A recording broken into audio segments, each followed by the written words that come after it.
In Atlanta, this young man that grew up outside of Philadelphia went up to school in Boston and now will be headed to learn how to speak with a slight southern drawl. And I think, Boom, for Arthur Blank, turn the page. It's a new era now of Atlanta Falcon football with Matt Ryan at the helm. You're talking about a kid who carried a football team that did not have great receivers, a great offensive line, or great running backs. Matt Ryan, you talk about his size, 6'4" and 3/4, about 220. With the 6th pick in the 2011 NFL Draft, the Atlanta Falcons select Julio Jones, wide receiver, Alabama. So Julio Jones coming to the stage. This breaks the hearts of some Rams fans that hope that he possibly could drop to them down all the way to 14. It also leaves Blaine Gabbert up for grabs for the 49ers, who are now on the clock, as we all create some headspace for those developments. Tell me about Julio Jones, Mike. Roddy White, Tony Gonzalez, Matt Ryan is ecstatic right now. What a trade they pulled off. Michael Turner, Julio Jones, Roddy White, Tony Gonzalez, Matt Ryan. That's not a bad nucleus to move forward. We're going to take a break. When we come back. With the first pick of the 5th round, number 137 overall, the Atlanta Falcons select Grady Jarrett, the defensive tackle from Clemson. Rise up, rise up! All right, there you have it, Grady Jarrett, as we discussed before, big favorite of Dabo Swinney, and he would argue, too, that guy causes the kind of confusion up front that allows some of the other playmakers on that defense to make hay. Grady Jarrett needs to play in a penetrating scheme, but when he does it, he is dynamic. He is short, but plays with great leverage, plays with great balance, and look at him chase from that nose position. He will not give a center a break.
What's good? How y'all doing this evening? Welcome back to Draft Prospects here on Forever I Love Atlanta Sports Podcast. It's your boy Don here with my partners in crime, King and Tyrone. What's good with y'all, man?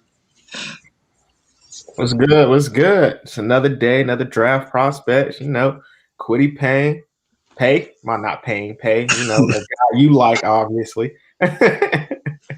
Yeah. Hey, he's a lineman. I don't care about the side as long as he's a lineman. But that Michigan shirt just throwing me off.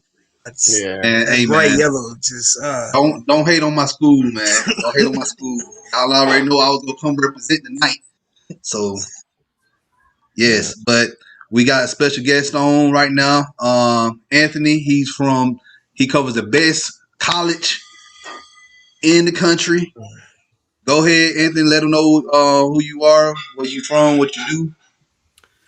Yeah, well, thanks for having me on. I'm the team site producer and managing editor over at maizeandbrew.com, which is SB Nation's Michigan Wolverines site. So football, basketball, with college hoops in the rearview mirror now. We're into baseball, softball, but draft season is upon us. Spring football is upon us. So I have a feeling I'm in a room with a bunch of guys who football is always on the brain. So it's always on my brain too. So I'm ready to get after it. Talk some drafts. Talk some Kwity Paye. Hey, Michigan baseball team looking good as usual. I'm sorry, man. I was upset about the basketball team, man. We didn't make it all the way. So hey, it is what it is. Did you think he was? Missed up my bracket. We gonna talk about Did Duke go to the dance? We got 5. You might want to sit this out, man. 5. Michigan messed up my bracket because I thought I had so much faith in y'all, and then that's what was it? It was Sweet 16, Elite Eight, and I was like, y'all should win this game, man. Something like 20 seasons in a row of making the tournament. Like you can miss one, right? No, you can't. If you got Coach K, you should miss none. Hey, Bill Belichick missed the playoffs last year. We ain't taking nothing away from him, though. Yeah. So anyway, hey, so if you're new to the channel, y'all already know what to do. Hit that subscribe button, hit that like button, share this content out of Atlanta Sports Fanatics. Hit us up in the comment section. As always, I'm holla at your hometown sports podcast. So let's go ahead and get into it. Before we get into talk about pay, let's go ahead and give a shout out to our sponsor, Amazon Music. Shout out to Amazon Music, yo. Go to Amazon, go to Amazon.com, get AmazonMusic.com, FILA Sports Podcast, pay your $9.99 a month, get your music. Listen to all the Cole world you want to. You know, listen to J. Cole, Kanye, Beyonce for the ladies. Listen to all the music you want to. Whoever you want to listen to is on Amazon Music. So listen to you got Eminem on there. They got Young Dro. They got Kevin Gates on there. Who is Young Dro? Who is Young Dro? That's like asking who Mike Jones is. That is literally that's like asking who Mike Jones is. You can't ask who Young Dro is. Dro's that dude, man. Yeah. I like a little look. I like some Young Dro songs. I like some. We all have our preference. Mm. Or you can listen to some Bryson Tiller. It doesn't matter. I just got into Bryson Tiller a month ago. So, Anthony, you listen to music? Do I? Yeah. I do. A little bit of everything. Mostly, up here in Detroit, we're rock, we're Motown music. But me, I grew up in a very musically diverse house, so I'm got an open mind to all of it. All right. You know who J. Cole is? I know who J. Cole is. Do you know who Young Dro is? I have no idea who Young Dro is. Can we not hate on Dro?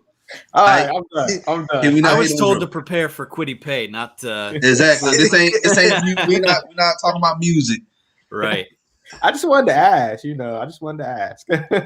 Everybody don't like trap music though. That's the thing.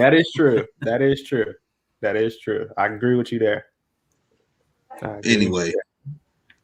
So y'all go ahead and sign up for Amazon Music. So go to getamazonmusic.com/FILA Sports Podcast. Your first month is on us.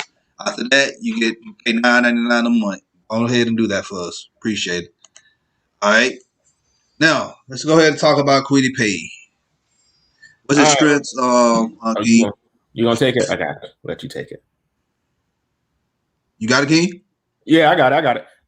So strengths. He's hardworking, athletic, fires off the snap, which is always good, man. Anybody that fires off the snap the way Kwity Paye fires off the snap is amazing. Plays with excellent pad level, and when it goes to going back to firing off the snap, firing off the snap is the difference between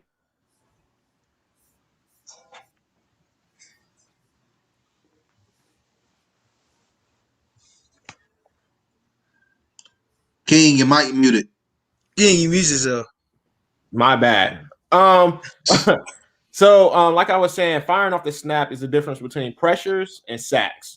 So I'm not a pressures kind of guy. I like sacks because pressures could lead to touchdowns. Sacks never lead to touchdowns unless it's going the other way. Plays with excellent pad level, getting leverage on the opponent, effectively uses his hands to protect himself. He also has good change of direction skills. So zone read and misdirection shouldn't be a problem for a guy like Kwity Paye because he's quick with changing direction. So if the play's going one way and then it comes back another way, Kwity Paye will be on it. He splits double teams very well. Plays with excellent balance. That goes back to the firing off the ball and the footwork. And has a closing burst. That closing burst is important once again because he can fire off the ball and he can close. all that leads to sacks and not pressures. We had the pressure king here last year, and that's all we talked about was the pressure king.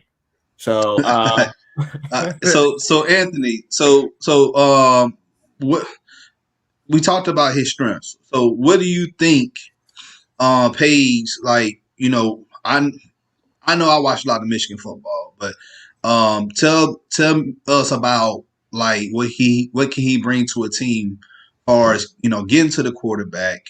Not only that, but what he can do in the run game as well. Yeah, he's a guy where you led with it in the strengths about how athletic he is. I think to me you asked me what his trait is, or the trait that stands out the most.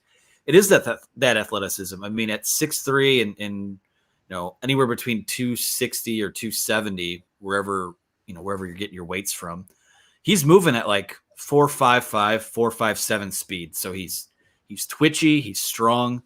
And those are, a lot of these things with these edge rushers in the draft is that you're looking for those guys. You want the guys that were productive in college because that translates, but you like the edge rusher position is pretty traits based too. So I want the guy that fires off the snap. I want the guy who can chase down a play from the backside and maybe is making a tackle 15, 20 yards down the field. Those are the type of things that stand out to me from watching him. Was always a high effort guy, a guy where, schematically, I won't get too much into what Michigan was doing on defense because it wasn't a great scheme, to be honest with you, but he's a guy where, he can pin his ears back and get to the passer, or you can kick him inside and he can rush from, maybe the interior rush position. I think he's got good fundamentals. And the thing is, and this is kind of, we won't go with like the draft history of Michigan prospects in recent years, but he's just another guy to me who I don't think he's played his best football yet. And when you look at all of those traits combined with the fact that I think that arrow is still going up for him, then, this is a guy who, again, I'm not sure if he's going to be the first edge off the board, but when you look at it's not a great edge rusher class. So if I'm taking a chance on a guy anyways, I'm going with a guy who's worked hard, who's an athletic freak, and has done a pretty good job and was asked to do a lot of different things, when he was in college. So that's, to me, what stands out the most about him. So you said he hasn't played his best football yet. Elaborate on that. What do you mean by that? Well, that's not to say that he was lazy or anything like that, or that he takes plays off. He doesn't. I mean, he's, 0 to 60 off the snap of the football. It's just the team just wasn't good. It's the team, it's the scheme. I think he's still, he was super raw as a recruit. He was only maybe a 2 or 3 star guy coming out of Rhode Island, which isn't, the state of Rhode Island, which isn't typically a football talent hotbed. So, and kudos to Don Brown in Michigan for finding a guy like that. He ended up being arguably their best defensive player in the last couple of years, all around. So, yeah, that's, to me, it's more, he hasn't played his best football yet, because I don't think he's had the coaching to, and I don't think the opportunities have been there in terms of game situations and things like that. So that's why I would say that. Okay. Hey, what about the weaknesses, King? So weaknesses, pretty much he only has a few weaknesses. His lack of bulk and struggles facing off against big athletic tackles. He may be a liability against the run, and that's because in my opinion, he's a true pass rusher. That's really what he does. He rushes the passer, and that's his game. And when it comes to those big athletic tackles, he's kind of, I wouldn't say undersized, but he's not the biggest guy on the defensive end. So those are his weaknesses. But when those are your weaknesses, it ain't that bad. But let me tell you something. Yeah. Let me tell y'all something. And like I said, I watched a lot of Michigan football. And let me translate this to some Falcons fans who are in SEC, ACC country. Paye, to me, is a bigger version of Tack McKinley. I'm not saying he's going to pan out like Tack. Because if you think about this, Tack, that first step, Tack did have a quick first step. Y'all remember that, right? Yeah, all right, of course. Paye's the same way, but Paye his reaction time and his awareness is way better than Technicolor's. Way better. And it's probably because his shoulder is not injured too, right? Yeah. But yeah, I would agree with you, Don. It's that his weaknesses way overpower. I mean, not overpower. Well, his strengths way overpower his weaknesses. On that, Anthony, how do you feel about his weaknesses? I would agree with a lot of that, and also, like I said, we talked about how the production didn't always. We talked about how physically gifted he is. The production didn't always match that. And again, to me, it's not an effort thing. I think at times it was a maybe not even a lack of focus, or just a lack of understanding what he's supposed to do in the scheme they were running. I think that at times a little bit slow to kind of read the screen game and those types of things. It just seems like, we talk about raw talent. He has the raw talent, but it's just the complete package just isn't there yet. And, it's surprising to me because even, early on in mock draft season, before we get into the quarterback derby, talk about the Falcons and things like that, I was seeing him go as high as number 4 in a lot of mocks, which to me is, I watched this guy and I know he's a good player. And I know to me, he's got the first round traits and attributes, but to not only be the first edge off the board and potentially be a top 5 pick, it's always kind of crazy to me.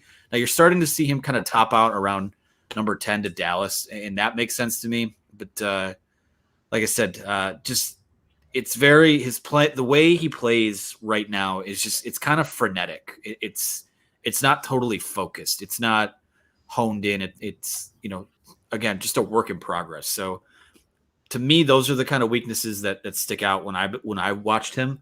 But again, it's none of the issues that he has as a prospect are due to character. I mean, he is as clean a prospect as there is in this draft. He was a leader in that Michigan locker room, a guy that was beloved in that locker room, great personality, good with the media, all of those types of things, and a coachable guy too. Someone that, all the coaches that we spoke to when he was there, all they did was rave about him. So I really just think it's a matter of being so, again, he's only got 19 starts in college to his name. And I know there's a little bit of an asterisk next to that because there was a shortened COVID season. But to me personally, if I'm sitting in that war room and I have the 10th pick or, a pick inside the top 20, I got to think long and hard about how I weigh those traits versus the production, which thank God I don't have to do that because I'm not qualified to do that. And so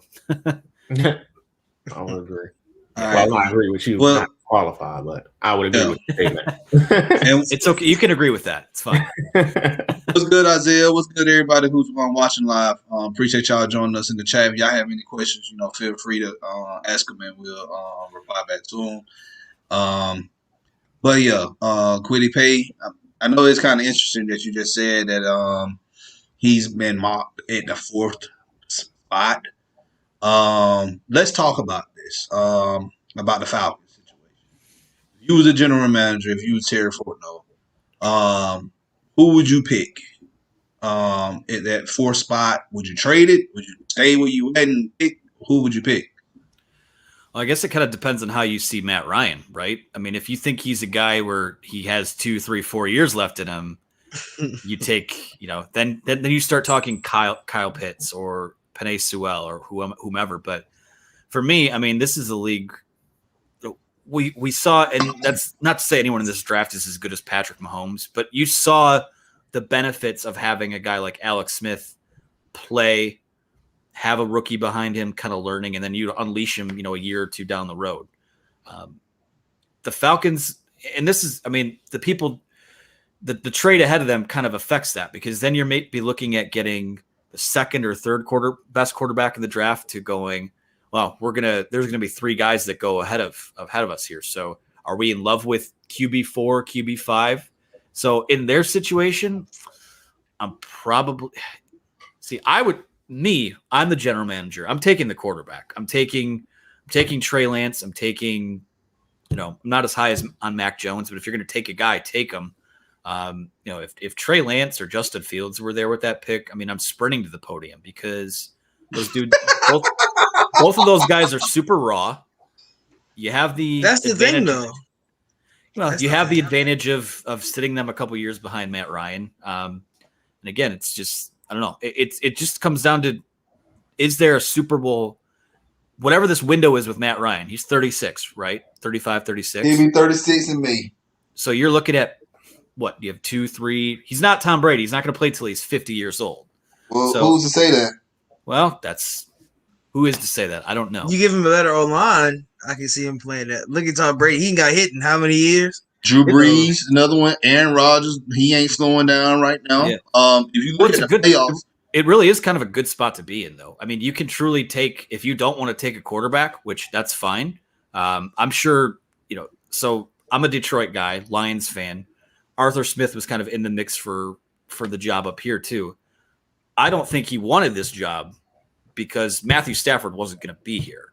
He took the Falcons job because he expects Matt Ryan to be his guy. And that's where I'm not surprised. I won't be surprised if they take a Pitts or I don't think, probably Jamar Chase or those guys probably aren't in the mix, or the best offensive. Like if you have a chance to take Penei Sewell, you do it.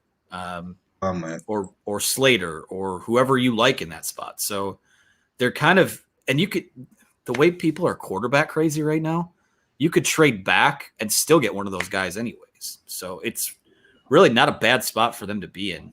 So it depends on what you're looking for and what the roadmap is.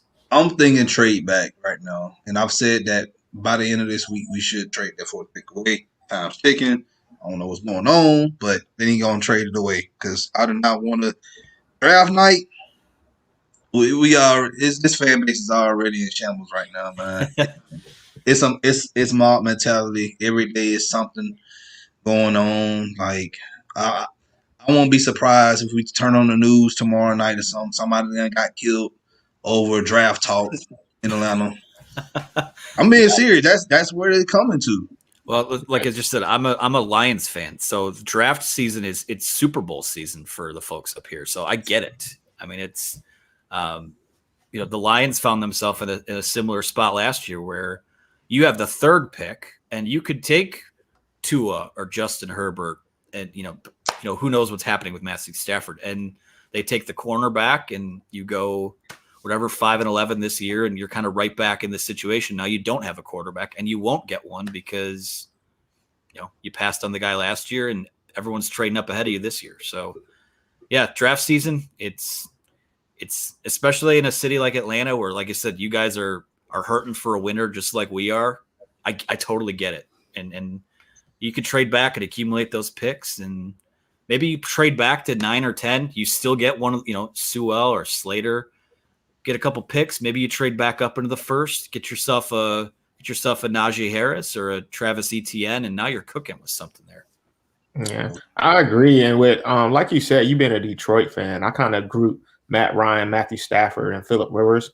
All them guys kind of the same because the media looks at them as like they're just quarterbacks. But when we watch them as fans, we understand how good they are and what they bring to the table. Matt Stafford got a lot of heat when he had Megatron.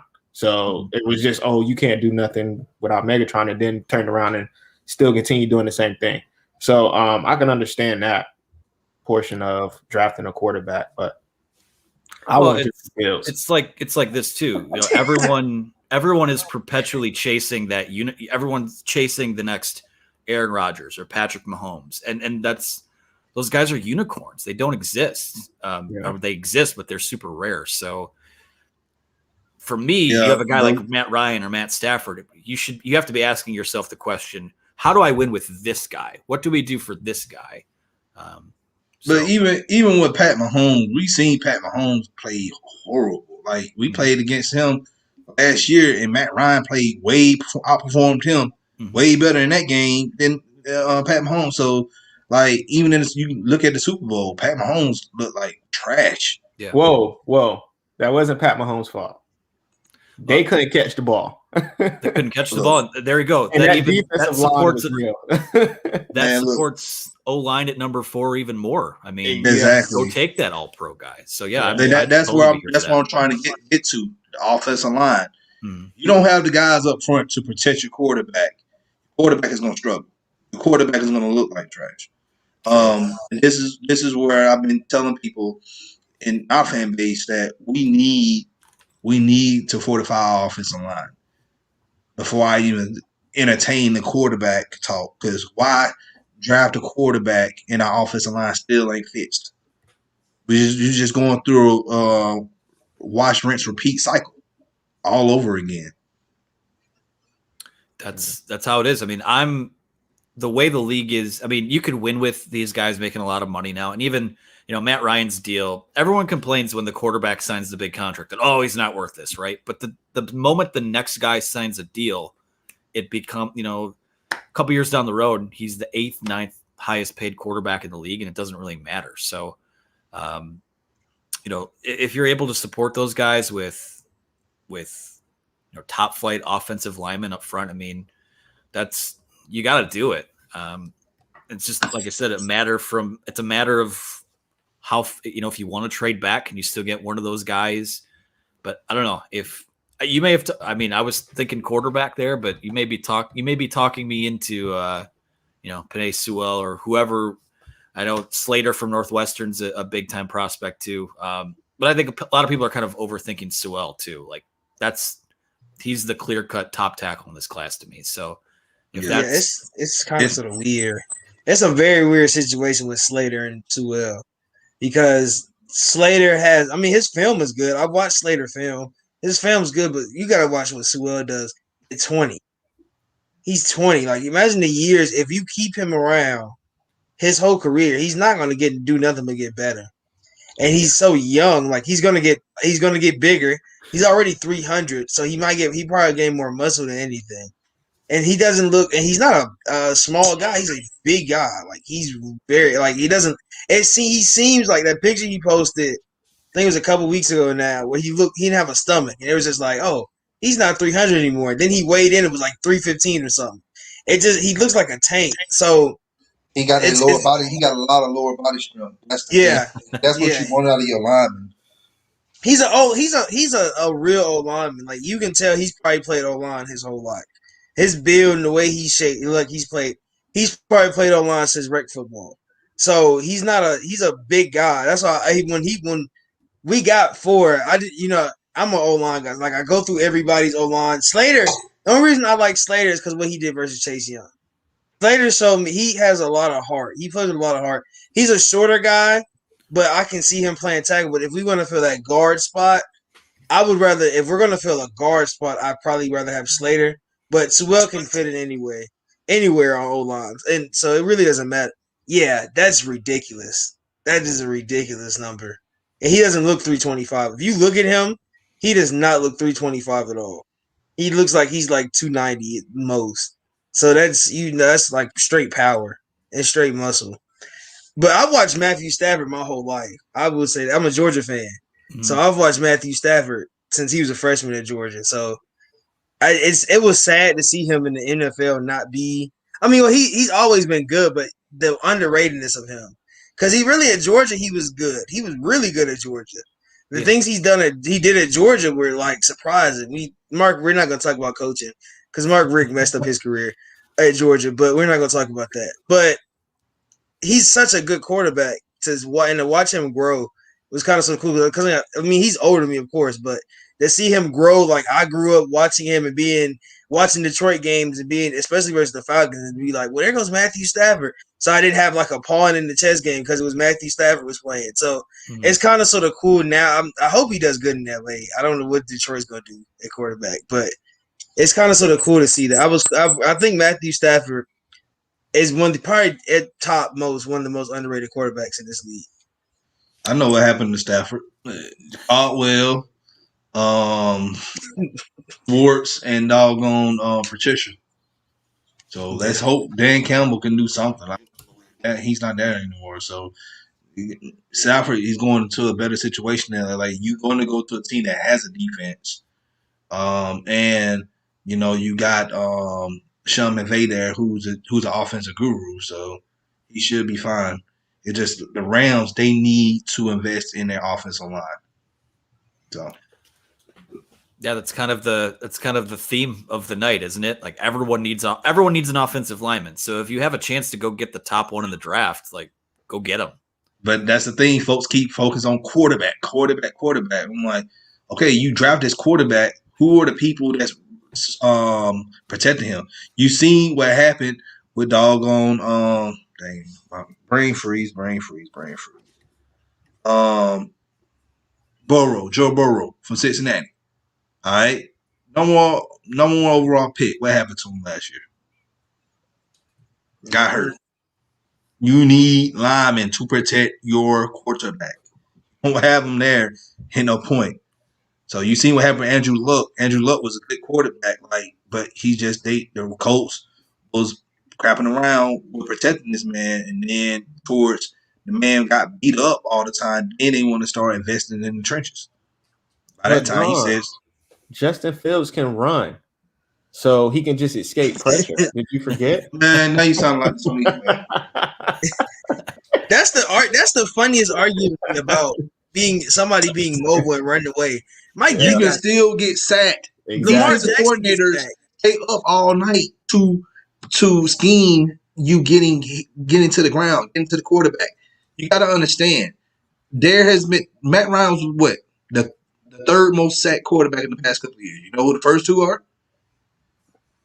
Russell Wilson and Deshaun Watson. And going back to this quarterback talk too. Ever since 2010, there has been 131 quarterbacks that has been drafted. 131. Guess what? Only 11 out of that number. Only 11 has been successful. Now you break that down to a percentage wise, it's like what? 7%, 6 or 7%. That's not good. Yeah. That's why it's so risky to trade up for one of those guys too. Like if you're a team like San Francisco, you just gave up your next 3 first-round picks or whatever it is, so you can draft Mac Jones. So they're not drafting Mac Jones. That's all smoke and mirrors. They're gonna end up picking Lance or Fields. It's gonna be Fields. I think it'll be Fields before it should be. And Kyle Shanahan's gonna be out of a job. He'll be an offensive coordinator somewhere else by 2023. Is that the Falcons talking or is that Don talking? That's Don talking. I don't want him back here in Atlanta. I'm not talking about that. I was talking about him being out of a job. I don't feel like he should have a job after these 2 Super Bowl. No, I agree with you on that. But hey, I'm not the owner of the 49ers. As long as John Lynch is in San Francisco, as long as if this trade goes bad for them, whoever they pick with their third pick, if it's Justin Fields and Justin Fields doesn't develop to the quarterback they want, they're both going to get fired. John Lynch is probably going to go before Kyle Shanahan. They were doing well. They were doing well drafting though. That's the thing. Like every year they draft in the trenches. Every year, Solomon Thomas the first year in 17. Then they got Matt Ryan's cousin in 18. Then 2019 they got Nick Bosa. Then last year they got Kinlaw. And now you pretty much salvaging your future, on a quarterback, and you better hit on them. You better hit on them. You better develop them. That's all I'm gonna say on that. But let's get back to Kwity. So where you project that he's going to end up getting drafted at? Like, I know he's not going to get drafted at 4.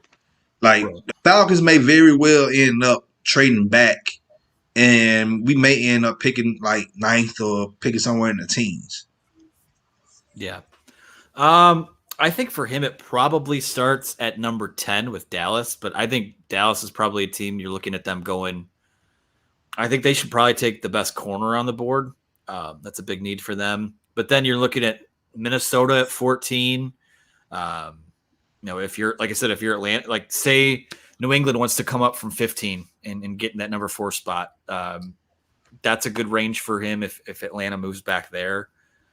And then I don't see him sliding out of like maybe the top 20. Like I think the last team he probably could slide to is either Cleveland at 26 or Baltimore at 27. I think that's kind of where the floor is for him. But if Don Martindale gets his hands on Paye, man, that would be good. Well, Michigan has a way of, and you know this, I mean, they have a way of sending Jim Harbaugh players to his brother, and they start playing better there. So it wouldn't surprise me there. But yeah, I think anywhere in that 10 to like 26, 27 range is probably where you're looking at for him. If he slides past that, and maybe if he slides out of the top 20, you might see teams, because again, I mean, you have your quarterbacks that you have the run on, you have the tackles that there's always a run on, and then you have your pass rushers. If he makes it out of that top 20, I think someone might come back up and get him from either later in that first round or early in the second round, one of those teams moving up. So that's where I see the range at for him. I think at the end of the day, like, the traits are there, the athleticism is there. Like I said, it's going to be kind of hard. The tape, you got to trust what you've seen in the trait stuff, because I don't think the tape is going to sell what type of player he is or can be. The potential is there, but like I said, it's, does he have more potential than a Jalen Phillips? Does he have more potential than a Gregory Rousseau or Azeez Ojulari? Like, that's the debate that these teams are kind of having as they finish up these boards here. So, but yeah, anywhere from that, like, I would kind of be surprised if he went as early as 10, but anywhere in that like 14 to 25 range, I think that's kind of the sweet spot for him. Yeah. Wallace, it all depends, man. If a team give us an offer that we cannot refuse, and like say for instance the Washington team, because Washington, they picking like I think 23rd, 24th, something like that. 19. If they give us an offer that we can't refuse, we trading. And I don't mind it. Like, you getting more picks, and then you possibly going to get another pick next year, first round pick next year. So you're going to end up with 2 first round picks next year. I love it. I want the mortgage. I want all your money. Exactly. I want at least, if you're gonna give me your first, give me your first. Because you're gonna give me one this year, you're gonna have to give me one next year. Have to. You'll have to. Because you move me at my 4th spot. You're gonna give me a second this year. I think I did a mock with Denver, and I made them give me their pick this year and a second this year. Because you're gonna have to give me one. You're gonna have to give me 2 picks this year to get 4. That's the only way I think Terry will move back. You're gonna give me enough capital where I'm like, okay, yeah, I'm comfortable for what we're gonna get here, and it's gonna be a couple of seconds. It's gonna be some thirds in there. It's gonna be enough picks where if we go back as far as, especially Washington, it's gonna be a lot for them. Yeah, if you going back, you get knocked out of the top 20. So I want everything. Yeah, I want at least you gonna give me 2 They're first. picking 19 though. They're 19. Washington is. Yeah. Okay, you're still gonna give me 2 first. Still, that's still close enough. I still want everything. If you're trading back from 4, I need 2, 3, 4 potential starters there. So that means I want your first, I want your second, maybe your third, and I want your first next year. Like, if you're coming back from that far, I want all of it. So I don't think you're getting all that. Probably not, but if I'm dropping a 19, to your house, I want your it all depends on how bad a team wants the quarterback. That's the thing. Yeah. But here's the thing though, Anthony. If we're sitting on the board, okay, and if we got Parsons or Paye, which one you will pick? We're talking at 5th, let's just say 50. Just that these are the 2 best pass rushers, because I think after Parsons they got to be Kwity, either Kwity or Rousseau and Paye, right? Rousseau and Paye, they like kind of neck and neck. Parsons to me is like your best pass rusher right now on the board. Yeah, and he's versatile too. Like, he can play, he plays some of the linebacker spots. So if that's the decision, I mean, and the character stuff checks out, to me, it's probably Parsons if you're in that situation later on. But, if you're telling me I'm sitting on the board at, let's just say 15 or 19, for example, if you make a trade with Washington, if you're telling me those 3 guys are on the board, I'm feeling pretty good about how everything's shaking out there. So, because at least 2 of those guys are potential top 10 talents, and maybe arguably 2 of the best, front 7 guys in this entire draft. So it's kind of a coin flip. It's more taking a chance on what you're more comfortable with, if that's the situation. But I would probably go Parsons in that situation, just because of the, he can play, he can maybe put his hand in the dirt, and he can drop back into coverage and do some other things too. So, yeah. Yes, Devontae, I wore my Michigan shirt. You already know what's going on. Isaiah said, Shannon Sharp said, we get Pitts, we could be an offensive nightmare. Yeah, think so. Thoughts.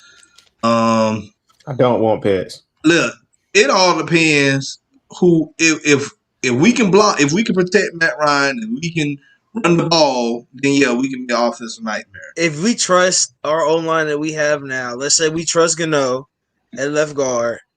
Let's say we trust Hennessy at center. We trust Lindstrom and Gary, and we keep Jake, of course. You know, we love Jake here. We love Jake. Let's say we had that O-line, and we trust those guys. That's when I take Pitts. I don't know if you trust Gano. I don't know if he's really and truly Jake Matthews. You know how we feel about Jake Matthews at the Super Bowl. He's been iffy. So the year, but I just want everybody to think about why I say we take O-line here. Let's think about the year Matt Ryan won MVP. We had the same starting lineup, I think, for every 16 game, for all 16 games that year. Look what he did. Even when he didn't have a good O-line, he still does good. But look what he did with a O-line that is connected. O-line is so close knit. Everybody has to know the same calls. When you bring a guy in from the second line to the first line, it's not the same chemistry because you don't know how he's going to block compared to the other guy. It's a lot more. You go through spring training, well, not spring training, but you go through camp, summer camp. You go through preseason together with these guys. You switching people out does not look good on a team because you switching these guys out is not going to help the chemistry of the O-line. It's going to mess this O-line up. So now, let's say we do keep Gano and we take Pitts and don't take Sewell. Now you have Pitts, who isn't a blocking tight end. You have Lee Smith, who we brought in from Buffalo, who is a blocking tight end. So you have him here, but we like to roll out, Matt. And of course, you know, Arthur Smith has a more rollout passing. You have to have a tight end or a tackle that's going to be able to block that rollout. Now, do you trust when he rolls out the McGarry? Is McGarry the tackle or Lindstrom's the tackle? McGarry's a tackle. Lindstrom is the guard. So do you trust McGarry enough to guard whoever that edge guy is coming off so Matt can roll out? And do you trust Jake Matthews on the other side? I'm going to be honest with you, and you brought up a good point, TJ. I don't trust a wet, soaking Pitts, and I know this man is a generational tight end, but when it comes to the running game, blocking, you have hits by somebody like McGarry. I don't know, man. It doesn't go well for us unless we're just going to be an air raid. Now, if we were an air raid offense, I'm all the way Pitts. If we were just air raid, just throw the ball down the field all game, I'm taking Pitts. But if we want to establish a running game, have a running game, make sure we can run the ball, play balanced offense, then you're going to have a guy that's going to be able to block. We got guys that are dogs in the trenches. And only way, like if you see an air raid team, there's not a lot of air raid teams in the NFL anyway. So you're not really Buffalo is one. Yeah. And then we tried to call ourselves one last year under that was nowhere near air that raid. That was some trash. Yeah, that was probably one of the worst. I'm surprised our offensive rating wasn't horrible. But that's what the thing is with that. I think we're going to run. If we're going to get it, everybody's saying we take a running back in the second round. Let's say we take I still can't get his name from UNC, your boy, Don. Javonte Williams? Yeah, Javonte Williams. Let's say we do trade and we get 2 picks in that second round. Let's say that. Let's say we do get Javonte Williams. We're going to have somebody block for him. Mm-hmm. That O-line the way he look, you don't need no blocker. You don't need no line with him. You really don't need no line. You don't need no blocker for him. So if anything, I really feel like O-line is the best choice in my eyes. But Pitts is just Pitts. You want a scary offensive tight end, you take Pitts. If you want to, you're gonna have to rotate him with Lee Smith though. What people don't understand about that, you got Lee Smith. You're gonna have to. That's gonna mess up the offense because he can't block, y'all. So he's big. Instead of he's big. You gotta have to take Mike. You're gonna have to take him out and put Lee Smith in to block on certain run plays, and that gives up your offense sometimes. Yeah, because it's gonna be very predictable. Okay. When you see Lee Smith, it's run. Yeah, it's a predictable offense at that point. Mind you, you know how you watch guys at quarterback, especially at the high school level when they got two quarterbacks. You know, one go throw the ball and one go run the ball. And that's your two things. So that's kind of sort of the same way. I'd rather take O-line, have Matt protected, and have a run game that looks good. So I agree. All right, AJ said this has nothing to do about Paye, but if Farley falls in the late first, the Falcons trade up for him, or would they fall to the second? Farley's going to be picked like late in the first round, so I don't think we are getting Farley unless we trade with a team that's like Buffalo or something like that. But I don't think Buffalo's trading with us. So I think Let me Buffalo ask needs y'all it. this. We trade back, we get all these picks. Are we using all these picks this year? The ones that we get this year, or are we going to trade some of them away? What y'all think? I think, man, what the depth chart looking at right now, man, we need all 9 picks, but you know sometimes all 9 don't make it. Yeah, that's so true. You know that's why I said, man, to be comfortable right now, man, I feel like if we can trade back and we can be sitting at a good 11 or 12 picks, that's crazy. Fine. That's a fine. great draft. That's an amazing draft. That's an amazing draft, and even if you don't hit on some of them, you can hit on at least, you know, I say 3/5 or 4/5 of them. You good? Yeah. Yeah. If we can get from, let's say, if we do get, like he said, 11 or 12, we have guys that, and I watch all the Falcons media stuff. If you look at how Arthur Smith is talking, how confident he is, how confident Terry is coming into this, you know how we've had, how we were with Dan Quinn. Like, we lost confidence in Dan Quinn because he didn't sound confident. Dan Quinn at a certain point did not sound confident as a coach. And you see Arthur Smith sit down, he's, doing interviews with Dave Archer, and he's just coming in saying, yeah, we got these guys, and we know the guys we like and the guys we want. And it's the same thing, and I'm pretty sure it's the same thing with Matt Patricia in Detroit. Like, he just had no confidence at all. Yeah. He came there, it's just like he rode the coattails of Belichick and got a job. His problem was he was overconfident. He actually said to the media that, like, well, I was the guy who called the Malcolm Butler interception in the Super Bowl, so I think I know what I'm doing here. No, he said that. Yeah, you go check. It's on YouTube. It's hilarious. He said that. Yeah. What? So yeah, it was. He's and first of all, the story behind that wasn't a Patricia thing. Belichick told Malcolm Butler during the week in practice, to jump that route if he saw it. So it's just a total joke. Yeah, there's like a whole video on that, and they practiced that, and that look. It was so much information about it. And then when you watch, it was like a video. I think it was one of those soundbite videos. You hear one of the coaches that was not Matt Patricia telling Butler to go in. Yeah. It was a really odd exchange because that was at the point in this past season where you started to, he was after every game up, got to coach better, got to teach better, got to execute better. When you start to hear that type of stuff over and over, that's when that's your. We experienced that in Atlanta with another coach. But can we be honest though about Dan Quinn? We should have known he wasn't going to be good when he started off 5-0, and we didn't make the playoffs. He did it 2 years in a row, didn't he?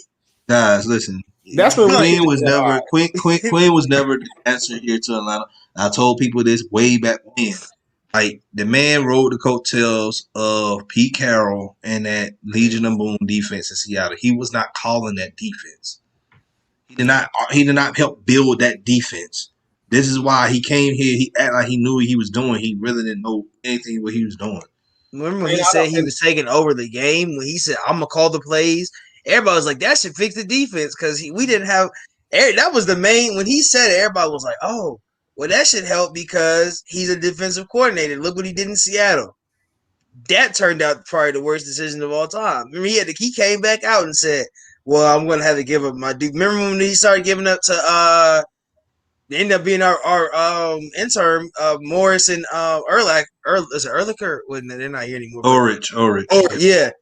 So you saw what happened when they started calling plays, that we started actually playing better defense. So he was more cocky on the fact that I think he really thought he was a better defensive coordinator when we really should have had a defensive coordinator come in and help these guys. I think he was more stuck in his ways in that way.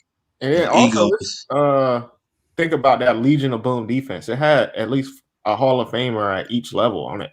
So now look at that same defense. That defense is horrible. So can we at least just say it might have been just the players that was drafted? Can we at least give them that much credit?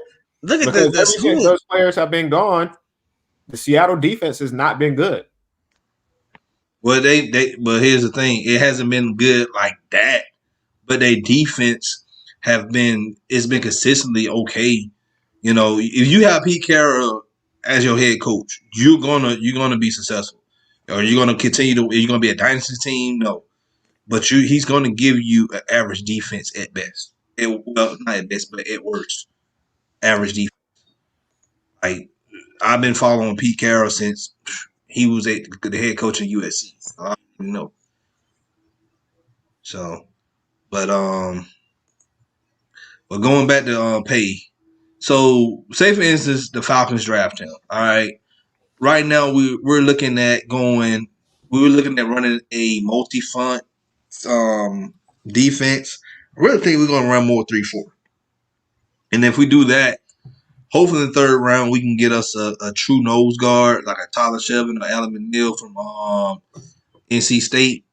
But do you think he'll be okay playing in the 3-4, or do you think he will be fine playing in the 4-3?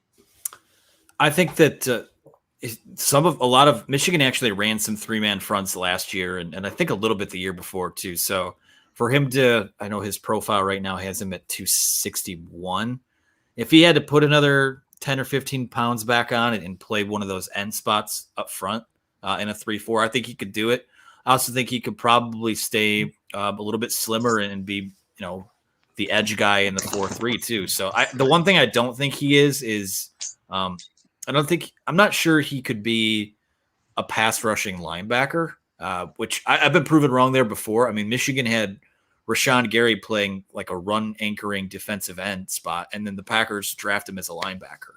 So the way without athletic he is, I wouldn't put it past him. Maybe if he had to slide back to that second level in a 3-4, but I think he can. The nice thing about the body type, and like I said, he's lost some weight to even get down to where he is. I think he could put on a little bit of weight and play more up front, or if let's in a 3 or a 4-3 look, I think he could kick inside on on pass rushing downs and play a rush from like a 3-tech spot or something like that. So because I can really see him being a strong side defensive end in the league, and I think that's where he needs to be. In my opinion, just given the traits and his awareness and how he'll be well. And like here in Atlanta, we've been experimenting with John Kaminsky and Marlon Davidson to be our strong side defensive end. But looking at what Paye can bring us if we do draft him, I think he'll be a surefire week 1 starter if we draft him. Yeah, I think so too. If he'll get on the field, I think right away wherever he plays. And like I said, the effort isn't going to be in question to me. I mean, maybe you deal with some growing pains early on because it is all still so new. But like I said, I think from an athleticism standpoint, from a body type standpoint, from a skill set standpoint, I think he could do pretty much whatever's asked of him, in a pass rush type of role. So I'm excited to see what happens with him. You go to a team where they just say, hey, your one job is to get to the quarterback. I know Michigan, a lot of times it was, hey, fill this gap here, take on this block here. Like, I'm really excited to see him potentially go somewhere where they just say, okay, go, and just let him have at it. I think that's what Atlanta needs. Really, let's think about it. We don't have we thought we got somebody in Dante Fowler last year. You heard. It's just a disappointment. And the funny part about it, we were so hyped. I mean, I know the radio was because the day of Dante Fowler signing, I was listening to 92.9 the game. Wasn't expecting a sign, and they were just talking about, free agency started. And then breaking news: Dante Fowler signs with the Falcons. Everybody's like, "Oh, we're gonna have a pass rusher this year. We're gonna have somebody that's who is every? Hold on, Paul. Not everybody. Let's not say everybody, but certain people were hyped because his history in LA, what he's done there, and then he got here and was just almost pitiful because you were like, "What are you here for? We gave you a good contract, a nice size contract, and you underperformed your contract." Now, like, didn't he get restructured where he has to get so many sacks to get paid? Why he was here? Why? Dan Quinn. Probably. Want to know why we thought he was good? Aaron Donald. Oh yeah, because Aaron Donald. Well, I ain't gonna say just Dan Quinn and Thomas Dimitroff. Thomas Dimitroff is known for signing pass rushers who do not pan out here in Atlanta. Ray Edwards and O.C. Umenura are a couple of names to give people an example of why we should never sign other people pass rushers who they don't want anymore. I wouldn't take no pass rusher off the LA Rams just because Aaron Donald is there. Yeah, Aaron Donald. You playing against Aaron takes 2-3 people. Aaron Donald. Exactly. So you don't give him one-on-ones unless you're really confident in your guard or your center. So you're gonna get that and is gonna be able to get inside anyway. Especially if you got him, especially if you got Donald in a 3. You have him in a 3 technique, that he's gonna beat him outside because their first priority is to check Aaron Donald. Then you got an end that's gonna run a 4-4 flat, and he's gonna get around that edge faster than that tackle. So you having Aaron Donald is a cheat code. That's why I think we thought having Grady Jarrett and him on the same side might have worked. But I think if Pease can come, I know we're not gonna we're probably run a 3-4. But if we do run a 4-3 and we have him and Dante and Grady comes off aggressive this year, that probably will open up Dante's game a lot more. We need to get a one-tech nose tackle, man. We need we're gonna have to. We're gonna have to. Like Tyler Davis is not that guy. No, he's not a one. Marlon might be. I will say Marlon Davidson might be able to play nose but he's a little bit smaller. You're gonna need a 300, like a Poe type of player, or really Wilford. You're gonna need somebody like that to play nose guard. Yeah. You're gonna need a Wilford type of guy. Yeah. So I don't know who we go for. I mean, like you said, the one from LSU, the guy we did the prospect on him. I don't know. Really, a lot of teams don't have a true nose guard nowadays. So if he's one of the first, anything I will say, he's gonna have to be bigger than 310. ATM, he said in the comment, he's gonna have to be bigger than 310. He's gonna have to be like 330. He's gonna have to be strong. That's why I said like Tyler Shevin. Tyler Shevin is Tyler Shevin. Yeah, he's gonna have to be strong. I'm talking about he's gonna have to be big and. You can't play nose guard and think you're gonna come off weak because you're gonna get hit by 3 guys, especially. Yeah, and the nose guard needs to understand his job of taking up blocks. That's what you're not getting on the stat sheet. Your name is not gonna show up on the stat sheet. Your job is to eat block. You get a tackle, you get a tackle. You're not that guy. I watch film. This is why he's good because I watched him on film. Not I look at the stat sheet and he has 4 or 5 sacks a game, or he has 15 sacks a year. We need a nose guard that knows that he's going to eat up blocks, and that's his job all game. So, if it's a nose guard, you just want him to go into that that A gap, and just hold that A gap. That's all you want him to do is just sit in that A gap and grab whoever he can, and make sure they can't get through the A gap. And then you got linebackers, especially in the 3-4, that's covering the B gap, that's covering the C gap. Your whole job as a nose guard is just hold that A gap. And if you can do that, you're a successful nose tackle the whole game. You're successful the whole game. At that point, if they can't run up the A gap and they got to keep bouncing the balls to the B and the C gap, you are having a great game. They're not gonna talk about it on the stat sheet. They might not talk about you on ESPN, but the fans are gonna notice, and people that really watch football are gonna notice what you did. Exactly. Isaiah Davis, he talked about Jason Uva from Penn State. I think he'd be a good pass rusher. Not in the first round. We're not taking the first round. I think he'll probably be available second or third round. I was going third, high third round. Third round, man. We got no shot. I'm sorry. Third round. If Tyler Shep and Alvin McNeil's still there, man, you got to get one of those. You don't think we should get running back third round? Man, I'm telling you, we need that nose tackle. All right. If we get a running back, and I mean, we got to think. We just got Mike Davis, who's gonna run. He's gonna hold that one. He's probably gonna be running back one, and you're going to definitely need a running back too. But mind you, we still got Ito. Bro, I have no faith in nobody on this roster except for Quadri Allison, and that's only because you still got Quadri Allison.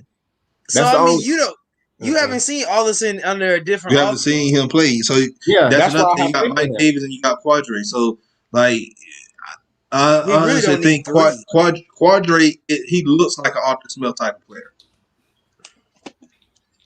So I think we got if Ito, I feel like if Ito doesn't perform in training camp, he will get moved or he'll get cut.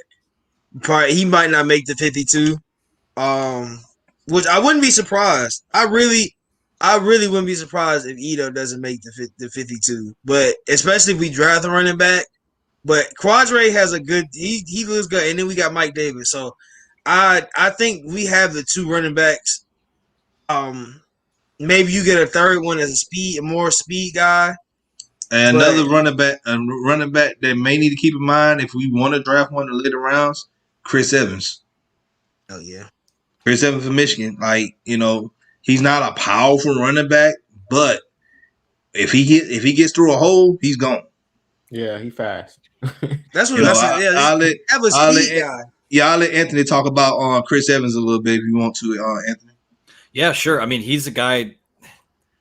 And I don't know if I make the direct comparison, but go look at his measurables, height, weight, speed, and then go look at a guy like Chris Carson coming out of college. There's a lot of similarities there, especially in terms of the college production versus what they might be able to do with an opportunity. So I know I did a podcast interview with Jim Nagy from the Senior Bowl.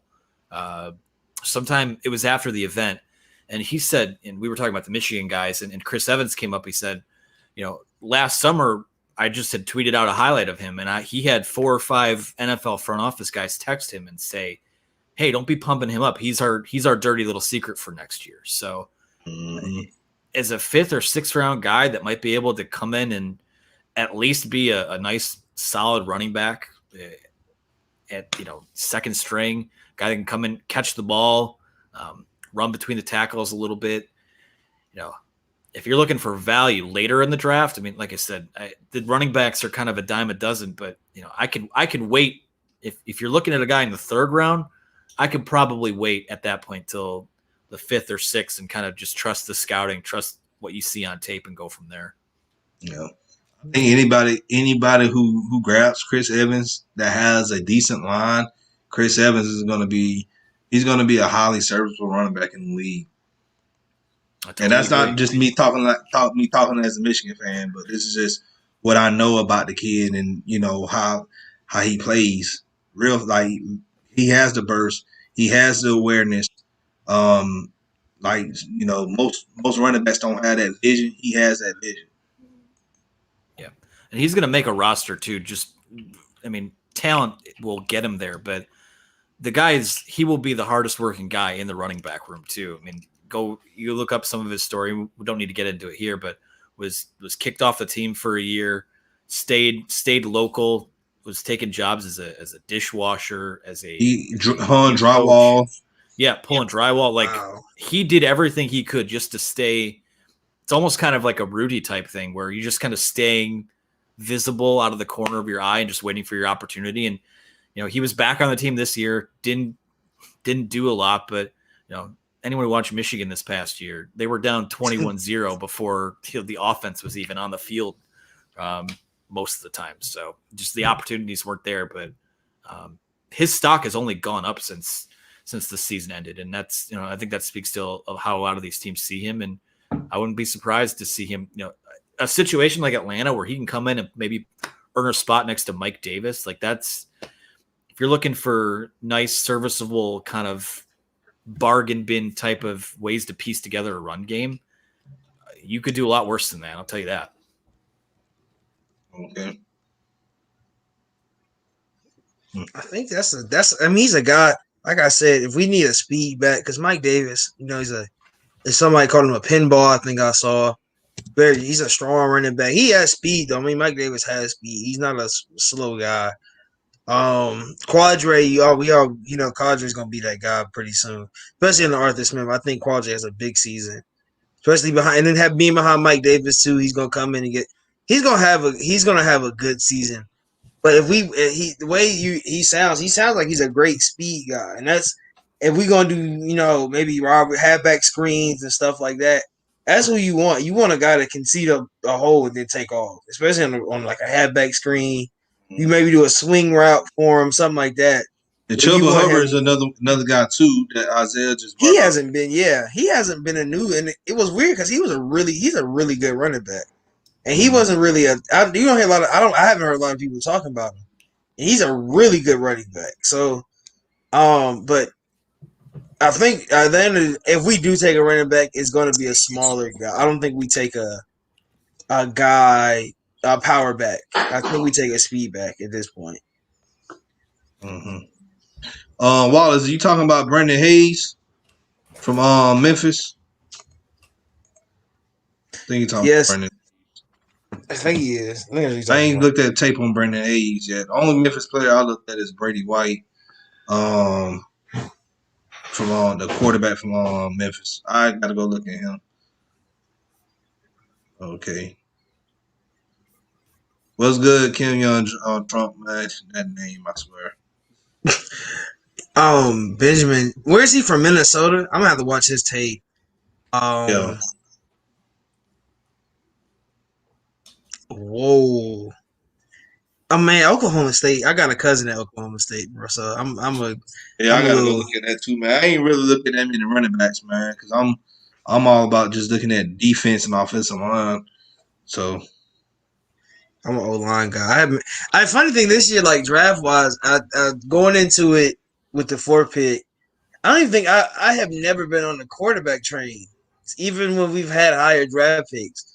It's no reason for us to take a quarterback when we have 2 years of Matt. We're gonna have to deal with, and we can still trade up if we really need to. I'm done talking about quarterbacks, man. Like that's to me, that's a waste of my time, man. It gets annoying because you just go through, especially Atlanta Twitter, and just going down. It's just you want a quarterback, we want a quarterback, and then you get the arguments, and then go back, it's a quarterback, and then it's just like. And when you ask them about other, I promise you, like these people that keep talking about quarterbacks, I'm like, okay, what about 2nd, 3rd, 4th, 5th, 6th, and 7th rounds? Who are we picking in those rounds? I bet you they can't tell you. No, they don't have an opinion. Then when you say there's other rounds, somebody's like, oh, you got to draft defense in the 1st round. Well, even if we do draft offense in the 1st round, there's 9 picks, there's 8 picks, if we really want to go defense. You got 8 picks, even if we go offense 1st round. You have 8 more picks to go defense. So, I mean, I don't think they really understand how a draft works.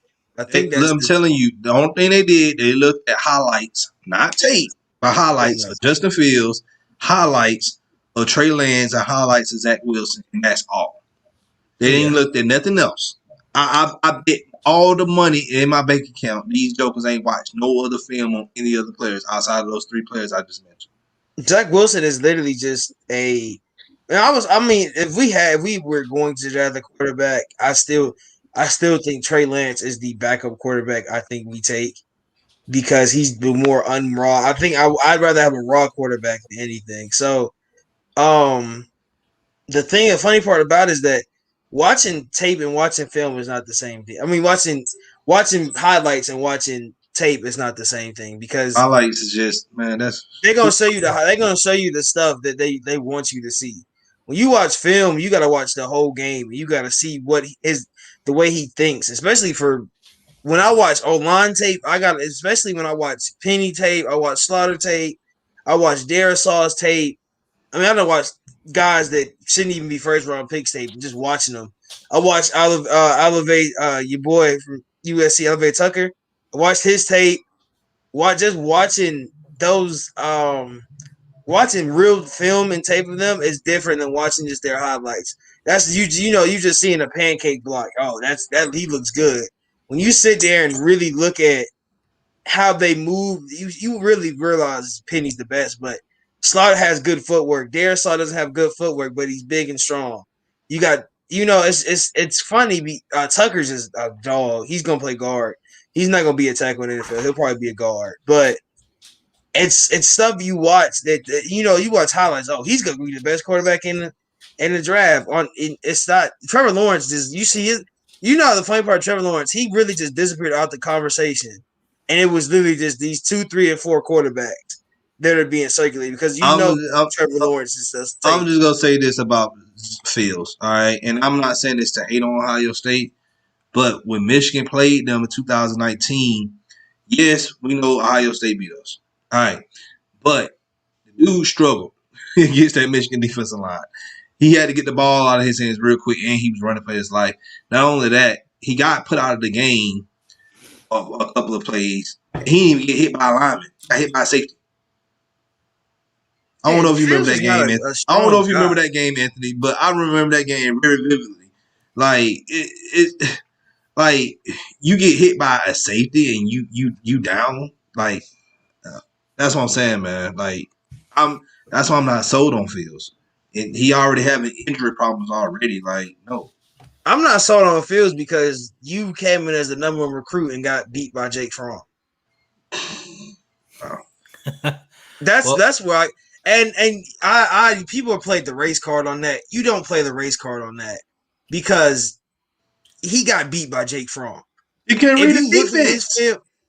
You can't read the defense, and this is why he went to Ohio State, because Ohio State run spread.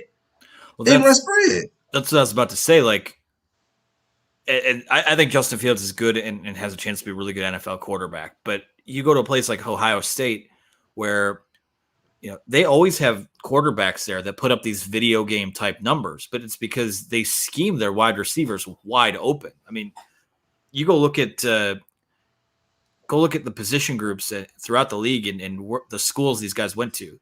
You're getting Ohio State guys at wide receiver, and you're getting them at defensive back, but more so at wide receiver. I mean, that's like I said, history tells us what it does about the Ohio State quarterback, and I think that's probably what's hurt him more than anything. Now, it doesn't hurt Ohio State quarterbacks against Michigan that last game of the year, but we talk about going to the pros and things like that.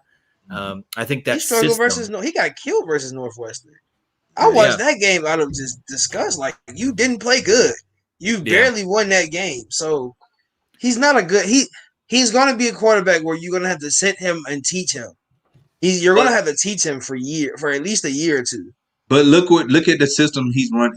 They run the spread at Ohio State. There's only one team that runs that well in the NFL, and that's the Baltimore Ravens. Newsflash: the Ravens are not getting rid of Lamar Jackson. So where is he going to fit in at? We don't run spread. Arthur Smith is not calling a spread offense. It's like putting a star-shaped clog inside of a triangle hole. Like, it's not going to work. So, but anyway, we pretty much ran our course for the night. Anthony, man, appreciate you coming on, man. Let everybody know who you are, where they can find you. Yeah, you can find me on Twitter at Anthony T. Broome. I'll be doing some draft stuff here in the next couple of weeks in addition to the Michigan stuff. You can find that work at maizeandbrew.com, at sbnation.com. Like I said, that's where you can find me, do the Michigan podcast and things like that too. So again, in a lot of ways, Atlanta sports and Detroit sports, I see a lot of similarities in terms of how these fan bases are hungry for a winner. So I hope you guys kill this draft. And like I said, it's always good to see someone different hoisting that trophy at the end of the year. So this is where you position yourself to do that. So I hope they kill the draft. I'm a fan of Arthur Smith. I was kind of hoping he'd take the job here. That didn't happen. So we'll see what happens. But I think Matty Ice still has some good football left in him. So hopefully they can build something up for these next couple of years. Thank you so much man, for coming on, man. We appreciate it. Of course. All right. Everybody watching live, appreciate y'all watching live. Appreciate y'all so much. Y'all already know if you're new to the channel, make sure y'all hit that subscribe button. Also hit that like button to check this content out with Atlanta Sports Fanatics. Hit us up in the comment section. As always, come holler at your hometown sports podcast. Is there a Kings World coming on tonight? No, not tonight. Right. We'll be back tomorrow though. Right. We'll be back tomorrow. All right, I'll be live tomorrow morning promoting the draft tour. The Falcons, they're going to be going to Cleveland. There's going to be a Falcons group going to Cleveland, Ohio for the draft. We're going to promote that. FILA Sports is going to sponsor that. So, y'all, if y'all have any plans on going to Cleveland, make sure y'all watch the show. They'll give y'all all the details on. Yes, sir. I'm going to Cleveland. For the draft? King is way too scared of COVID to go anywhere where there's a large crowd. You know he ain't going nowhere near. I'm not going. No, look, man.